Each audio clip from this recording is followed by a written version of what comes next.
Hi, homeschooling families. We are here. This is Janet here at Cabinet Homeschool Resource Center, and I'm really excited to have a fellow homeschool mom, Lisa Varner. Thank you for being with us, Lisa. I'm thrilled to be here. Thank you. So, Chris, who's filming me right now, she told me all about the book club that you guys had started. And it turns out that a lot of people are wanting to join the club, and they're asking, how do I start a book club? So we thought we would interview you and learn all the nice tricks and details about your book club. I love to talk about book clubs. So how did you guys end up getting the idea to start a book club? Yeah, it was about 3 years ago. My 13-year-old daughter and I decided to try a girls' book club. I'm a former high school English teacher, so I have a love for literature and books. And as we were moving into the later middle school, high school years, as a homeschooling mom, you're always looking for opportunities to do more socially together. And I thought, we could read great books and we could enjoy being together. So that's where it started. Oh, that sounds so cool. And that's what homeschoolers love to do. We love books. I mean, wonderful books, real history books, biographies, fiction. We just love great books. Yes. We just read, and read. So what better way to do it? So, what do you think? Can the book club members get school credit for joining the part of the book club? Absolutely. I think that could be something that is done for the high school years, definitely. Yeah, we started, like I said, we started with my daughter when she was 13, so that wasn't foremost on my mind at that point. And then 2 years ago, we started a boys' book club with my 10-year-old son. So again, that wasn't foremost on my mind, but I'm sure, absolutely, there could be, book club could move into a credit sort of endeavor with writing assignments or things added to it to make it worthy of that. Exactly. So the book club can do its own thing, and then the parents can add the writing at home. Absolutely. Or you guys can, if you want to combine it, you could probably do that too, with homeschooling. You have such a great flexibility. Oh, yes. Yeah. Absolutely. So, in your book club, is your club exclusively for homeschool students, or do you guys have other kids join? No, we, when we first started 3 years ago with my daughter, we invited homeschooling friends, we invited school friends from church, friends from her church youth group. With my boy, we invited some neighbors. So we just tried to, get a large group of people together who might want to read books together. And it was, as it started with the girls, it was about half and half homeschoolers, half school-based kids. And as the years have gone by, and now the majority of our girls are in high school now, the homeschoolers seem to have more time to work with, so it's kind of naturally moving into more of a homeschooling group with my daughter. But with my son, there's still a good mix of school-based and homeschool boys in there. That's really cool. That's actually really neat, because kids, obviously homeschool kids are so social. You have friends in all kinds of groups, so it's very nice to be able to include them all. It was really fun. Yeah. That's really nice. That's really cool. Okay, so you have also started a Facebook group. So people can obtain information on how to start their own book club. So what's the name of the Facebook group? Yes, the Facebook page is Starting a Kids Book Club, The Power of Reading Together. And I'm excited for this page because over these last 3 years, and different people that I don't know have gotten wind of these book clubs, there's been more and more requests for how did you start it, how did you decide what books to read, how did you get the kids to come, what do you do during book club, all those kind of questions. And I'm finding that I'm getting emails and requests that have become, more than I anticipated. So this Facebook page has been developed as a central place to send people. On there, you're going to see that I have all the reading lists of all our years, and before us here, we should say, are all 50 of the books that our girls and boys have read in the last 3 years.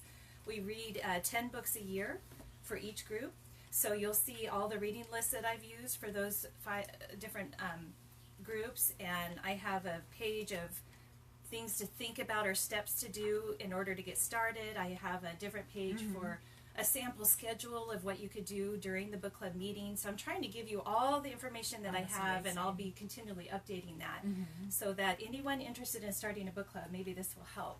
You won't have to reinvent anything. You can just use some of the things I have. Totally. And then Mackenzie, my super duper right hand here at Cabinet, like always, she's typing in all the links, and so anything that you need is going to be in the comments section.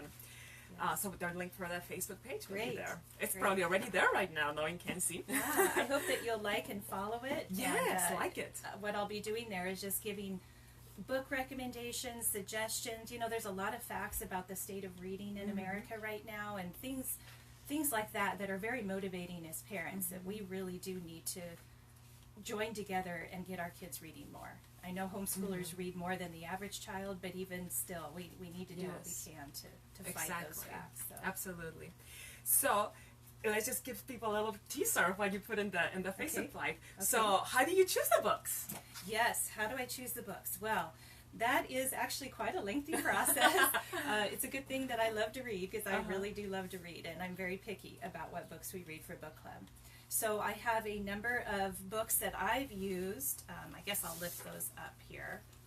This is not a full list, of course, but there are so many different resources out there. This one here, Yeah. and this one, and I think we've had some of Honey this ones for a that covered it. Child's Heart. Lots of great books out there that have book lists in them of great books, and you can peruse through and decide what looks good. Sarah Mackenzie, the Read Aloud Revival, probably a lot of you are familiar with her. She has excellent book lists. Just a good online search will come up with, I follow Newbery Award winners, Newbery Honor Award winners, and then I read. I read every book before I put it on the reading list. The first year I didn't do that, and I don't regret any of the books we had that first year, but there were a couple that I do wish I'd read before, just to be prepared for this one in particular, The Thing About Jellyfish. This is a great book, but it deals with a lot of grief issues, and I'd read a lot of extensive reviews, but looking back, I wish I'd read it and been more prepared for the discussion. Not the discussion, but before you read this book, girls, here's something I want you to know about it, that kind of thing. So I read them all, and a lot of times I'll read a book that I'm thinking I'm going to use for book club, and actually I decide not to for various reasons. So it really is important to have read them. Yeah, I would totally recommend that to make sure you read the books. Because I did the same thing with my kids. I did my hardest to read the books before I let them to read, especially when they were younger, because you never know what's going to be there. And then you know your kids' personalities, or maybe the things that the kids have been involved in. Yes. You know, maybe some kid had a sibling die, and it's like you don't want to read the book right now, or stuff like that. That you want to know about. Yeah. So timing is important. Yes, totally. So I totally recommend that also. Yeah. And there are different book lists. Like if whatever books you recommend, people know that Lisa has read them, and that gives it. You probably still read them too, but that gives you more comfort, because there's a lot of book lists that the people that put them do not read them. Yes. And it's I don't know. That can be the case. Yes. Yeah. So when you see the book list on my Facebook page, you'll see that.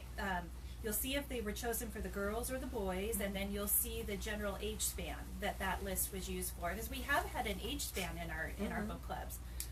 We have a majority of girls are a certain age, but we've probably spanned 4 to 5 years in our book clubs. So, for example, when I started the boys book club, my son was 10, and most of the boys were 10. But we also had 8-year-olds all the way up to 12. Oh, that's really and good. so we have that. So you know, when you're choosing books, you're choosing sometimes a span of ages. You don't have to have a book club set up that way. You could decide it would only be for 4th graders, 10-year-olds, or something like that. But I've had a span of ages to consider. Girls also. Yeah. And that's good, because the kids have different perspective at all these different ages. So it's really interesting. Yeah, it really, really is adds a lot to our discussions to have that different span of ages. So how does the discussion work? Yeah, the discussion has been really fun. So the girls, when we started out, like I'm saying, they were 13 on average. So they were mature, and I led the first 2 discussions that first year. And I had a list of general questions to use, and that's on my Facebook page also. But by about the 3rd month, those girls were ready to get more involved. So what I did then is I asked for 2 volunteers for each book club. We meet once a month to talk about a book a month.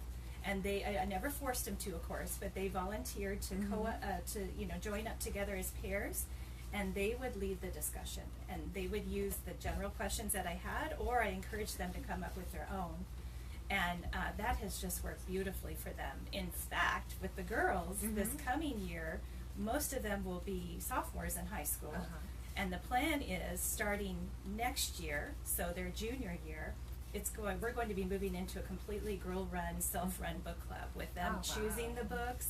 They're already leading all the discussions and doing a beautiful job. In fact, their discussions are going an hour plus easily, and they're not wanting to wrap it up, even though they like to play games and do other things. They're really doing a great job. So the boys with discussion, I have my husband, myself, and a couple of other adults, parents, that are always at the Boys Book Club. So as adults, we're helping to run the discussions with them still. But, you know, let's see, the age span for the boys now is 10 to 14. So this probably be our last year of adult-run discussions. Probably about midway this year, I'll start asking if the boys want to lead these discussions. They'll be ready. And with, you know, continual development of their leadership skills and learning how to lead a discussion, learning how to include everyone, and obviously moderate how much everybody says.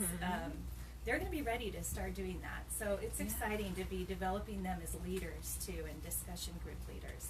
Yes, and we were talking ahead of time, and you mentioned that it's really important to learn how to run the discussion and how to share your thoughts, but it's also really important that kids are learning how to remain quiet and how to listen what others are saying. Yes, the listening, as we all know, any kind of group conversation, the listening is as important as what's being said. I've used a visual object, a ball typically, like an inflatable globe, that when the person's holding it, that's their turn to discuss or to respond to the question. That helps. But, you know, it's also a book club, and you want it to be fun, and I do want to help them learn how to interact with each other. So as a book club leader, you're just trying to do that in a balance that feels right. There's no right or wrong, black and white to that. It depends on the kids in your group too. But the ball or some visual object to hold that says, okay, now it's my turn, or no, he's holding it, so I shouldn't be talking right now. That's really helpful. So how many kids do you have in the girls club, and how many in the boys one? Now for the girls, you know, our first year we had 22. Oh my goodness. Huge group. No one said no. Everyone we asked, they all said yes. How so fun. That was fun. Right now we're at 16 for the girls. And because our girls are older, that's a real, and not everybody comes every month, you know how that is. So typically you have a few that might be missing. So we probably have 14 on average each month for the girls. And at this point, it's their end of their third year, going into their fourth year. Lots of the girls have been there for the whole time, and they're really grown in their friendships. So that larger size is working beautifully. When the boys started, we had 18 the first year of boys, and that was a large group of boys. And then this second year, just naturally that's decreased a little bit because of busyness for different people. So we're at, 14 is our official total in boys right now, and usually 11 or 12 come each month, are able to be there. And I would say with a boy group, 8 to 12 is pretty optimal with boys. We've actually had a little bit better experience with the smaller size with boys, 8 to 10. Not that boys are just so different. So we've found that the smaller size works maybe better, but it's been fun. Whatever size it's been really fun. So what does the typical meeting look like? The typical meeting, well, we start with, when the group is new, what I would do is I would start with an icebreaker or a team building sort of game, and to find those I would just do an online search, because there's a bazillion out there, and I'd look through all the list and choose, with my daughter or son's help, I'd want them to have input, and so we'd pick the best games that they thought would work well to get people mingling and getting to know each other, and that was really fun. But now that we've been a group for more than 1 year with each club, we start with this check-in process. So we go around and each person gets a chance to share 1 or 2 highs or 1 or 2 lows from their last month, since the last time we were together. And I really like doing this because not only am I trying to get these kids reading more, but I want them to grow in their relationships with each other.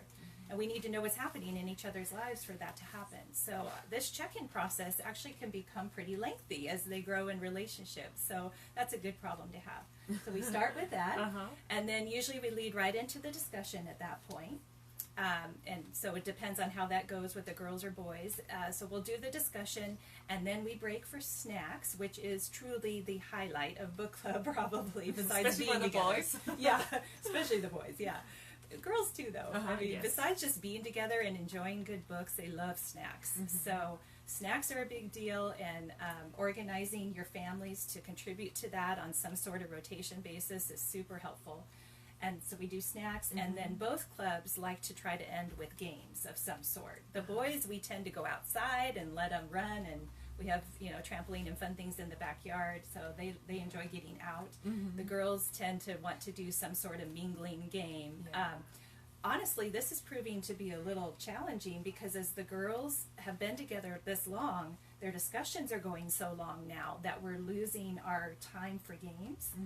We've even extended book club time by half an hour, and we're still not having game time. So I'm trying to be creative for this coming year of how to make sure that game time is still there, because they tell me that is one of the parts they love about book club. So I just got to figure out how to make sure that stays a part of what we do. Totally. So that's usually the format that we follow. That is really cool. So in your Facebook page, you're also going to have some of the administrative tips, Yes. how often you recommend, how to organize the snacks, ideas on snacks, and, Yes. Places, dates, all of those things will be there, huh? Yes, That yes. sounds great. Being organized is really helpful for your book club families. They need to know the dates. It's good to try to get the whole book list to them. I try to get it out by May, so they have all summer to find the books if they decide to purchase them, which a lot of my families do now. At first we were using the library more, but when you have 20 kids all reading the same book, sometimes that's problematic. So now a lot of them purchase them, but we're thrifty, so they like to shop around, and it gives them all summer to find those books.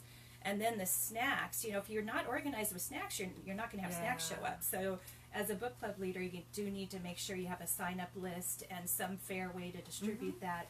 And it's really important to email them I usually email about a week before book club. Okay, these are the families signed up to bring snacks. Just a reminder. Thank you so much. And as the hosting family, as we do hold our book clubs in our home, as the hosting family, we provide the water bottles and all the plates and utensils. But generally, the other families are contributing all the snacks. Sounds great. Well, Cabinet cannot help with the snacks, but we can help with the books. We have an entire wall of books, and we price them really nicely discounted. Plus, if you're being frugal, our pre-convention sale is in July. Oh, good. The Tuesday, Wednesday, and Thursday, right before the homeschool convention. And everything is going to be 40% off. All the used books, I should say. The ones with the white sticker. So yeah. Fantastic. Yes, and you can even call us, but we do need to have the author's last name. So if you call us, give us the author's last name, we'll be happy to let you know ahead of time if we have the book for you guys. Yeah. And you can even put it on hold. Anyway, so go to our website, chsrc.org. Anyway, we love books. And the beautiful thing is that homeschoolers know how to choose really great books. So we have a nice selection of books that were donated by homeschooling families here. Yes. So we have, before I invite the girls to come in and share with us about the group, is there anything else you wanted to say that I missed? Well, I would like to just mention that, the state of reading in America today is worse than ever before, and that was one of my motivators for starting book club. What the research is showing is that, elementary aged kids, and we're not talking so much about homeschoolers probably here, because I think as homeschoolers, most of us are devoted to raising readers. But generally speaking in America, elementary aged kids up to age 11 are showing a great increase in their reading. However, at 11, we start seeing a real decline. The boys would be the showing the greatest decline. So by age 13, fewer 13-teen teens in America are reading than ever before. So the boys, I especially wanted to try to combat that with the book club, is I think that a boy or a girl who doesn't like to read, they may not have encountered a good book before. Yeah. So if you provide them great books, if you provide them a book club that has a lot of fun, and then you just will be amazed at the positive social influence that comes from a book club. Here they have all these friends that are excited about reading and excited about their books. They're excited to come to book club. It's amazing how it can change these kids' trajectory in their life and grow them into readers. And the research shows that if a child, by the time they're 17 or 18, if they are voluntarily reading a significant amount of time each week, it will make their life better, truly. Not just academically and economically, but these young adults are the ones who vote. They're the ones who volunteer. They're the ones who go to cultural events. reading is foundational for our personal well-being and our success. It's incredible. So I just want to emphasize that would be an important reason also for starting a book club. Absolutely. So one of the biggest challenges that we hear of millennials and new families to homeschooling, especially ones with younger kids, is screen time. Yes. You know, it is such a challenge to figure out how to use it correctly. And there's a book called Disconnect that you recommend. Disconnected, yes. Written by Thomas Kirstein. He's a high school counselor, and he's also a professional counselor who specializes with teens and young adults. There's a lot of people talking about this issue right now, so his book is not the only source, but boy, a lot of us have known for some time that excessive screen use is having a negative effect on our youth and our adults, and it's true. It is the neuroimaging research is showing structural damage to our brain from excessive screen use. There's a lot of information online or in books that people can read about. We're seeing tremendous changes to the frontal lobe, which is, you know, the part of our brain where we reason and we have our impulse control, we have our emotional regulation.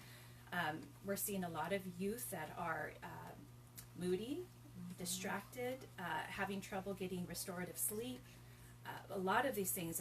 And so as screen use becomes a bigger issue in our society, I believe there's many facets to this issue, of course, but I believe that one of the greatest ways we can combat that issue is through reading. When we read, it's the opposite, right? Our brain is engaged, we're growing in our memory and our imagination, we're learning how to have empathy and compassion for others.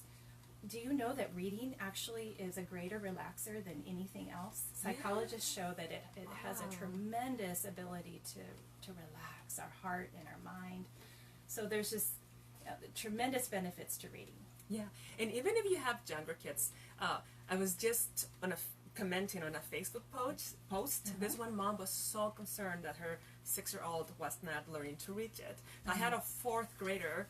My youngest one, didn't learn how to read well till 4th grade, and she's totally fine, doing great. Yeah. She's 25 now. Anyway, she's great. And so sometimes kids are going to be late readers, and it's totally fine if we, the moms, read to them out loud. It has the same effect. Just let them play Legos, let them just listen, color. Even if it looks like they're tuning out, they're not. They're listening, and their imagination is going. Yes. So even in younger kids that are not reading well or semi-older, read out loud. It's Absolutely. So just exposure to books. You know, our first year of Boys Book Club, our youngest were 8, and so many of those boys were not reading independently, and so the moms were reading the book club's books to them. Yeah. Some of our families do it as family read-alouds every month. Audiobooks, absolutely. Any kind of exposure to a story, to the power of a story, to reading, it's all going to reap positive benefits. Absolutely. Okay, so I'm so excited. Now we get to meet the girls. Yay. Come on in, girls. We have a few of our girls. Yes. Hi, guys. Thank you. Thank you for being willing to come and let us pick your brain. Come in, so you're not hiding. Okay, I am not going to remember everybody's name, but what if we can start in order, or whichever way you guys want to. Go around and tell us a little bit what's your favorite thing about the book club, or what's your favorite book that you've read, or anything like that. Or maybe that weirdest snack that you've been given. Anyway, so let's go first, and I forgot your name. I'm Abby. Abby, I knew that. So what's your favorite thing about the book club? Probably the snacks. Yeah, I love it. Yeah, and you like being with the girls too, huh? Yeah. Now, how about you? What's your favorite thing about the book club, and what's your name? I'm Brooke, and favorite thing, probably being able to read new books. Yeah. Oh, yeah. Have you gotten to lead a discussion at any point? Yeah. How do you like that? It's definitely interesting. It's a little nerve-wracking, but yeah, it's fun. Yeah. So how do you choose the questions to start a discussion? Well, recently we started, the girls started bringing in their own questions. So we kind of choose what we think will be the most interesting to discuss. Oh, that sounds really cool. Yeah. So how about you? Give me your name. And I'm Dalen, and my favorite part about it, I think, has to be the comfortable atmosphere, being able to talk to everybody. That's really nice. Yeah. So you have, how many years have you been doing the book club? All of them. All of them, wow. So is it 3 years? 3 years, I think. So you have read all these 50 books. No, she's read 30. Oh, Because 30. we Oh, also because it's have the boys. 20 Yeah. boys books. Yes. She's read 30. So which one is one of your favorite ones? Princess Bride, definitely. Oh, that's funny. Okay, how close is that to the movie? It's pretty close, but I Okay. think Buttercup's a little less likable in the book. Okay. I think that's true. Okay, so, and then your name and... I'm Lily, and my favorite thing about the book club would probably be meeting other girls, talking to them, and discussing the books. That sounds great. Have you done the discussion, leading discussions Yes, I yet? have. How did that go? It's really fun to ask questions and see everybody's opinions. And yeah. That's so cool. And? I'm Trinity, Trinity. and my favorite part is just all reading the same book together, and just like being introduced to different kinds of books, because a lot of them that I read I wouldn't have chosen on my own. So, yeah. That is so cool. So I did individualized testing for 2 kids, and I cannot do this when I do big group testing, but since there was 2 kids, I had a book, and I actually read Roll of Thunder, Hear My Cry. Oh. I was like, oh, such an Yes. amazing book. So that's my recommendation. I finished reading that last week, and I was so impressed. That's a powerful book. Yes, Yes. it is. Very And I good. hadn't, I don't know why I had never read it before, but I was so impressed. I think that's been one of the things we've tried to do as a book club too, is expand our genres. I think all of the boys and girls have a favorite genre that they read a lot of typically, or if they haven't started reading yet, that's the one they're going to be drawn to the most. So I do try and make a point of having a variety of genres. So I think when Trinity was talking about how you read books you wouldn't normally read, we have some nonfiction, we've had free verse, we've had biographies, science fiction, fantasy, Christian-based books. So Excellent. Anyway, thank you for joining us. This has been amazing. And again, say again the name of your new Facebook page. starting a kids book club, The Power of Reading Together. I hope that you will follow it. Yes, do follow it, and Kenzie put it in the comments, so it's right there waiting for you to click on it, and make sure you like it, follow it, And use all the stuff there to help you start one of your own. You will be so glad you did. Your kids will love it. Yeah, and being homeschoolers, you know, this is, you have the expertise, but you can tweak it. Oh, you know? absolutely. Totally tweak it to whatever your group needs, a little bigger, a little smaller, whichever way. You know, Oh, that's the beauty of homeschooling. Yeah, there's book clubs that have just fantasy is all they read, or you know, it's so fun. You can do whatever really you like. fun. Yeah. Anyway, thank you girls for joining us. Thank you, Lisa. And Thank goodbye, you. homeschooling families. See you guys Bye-bye. later.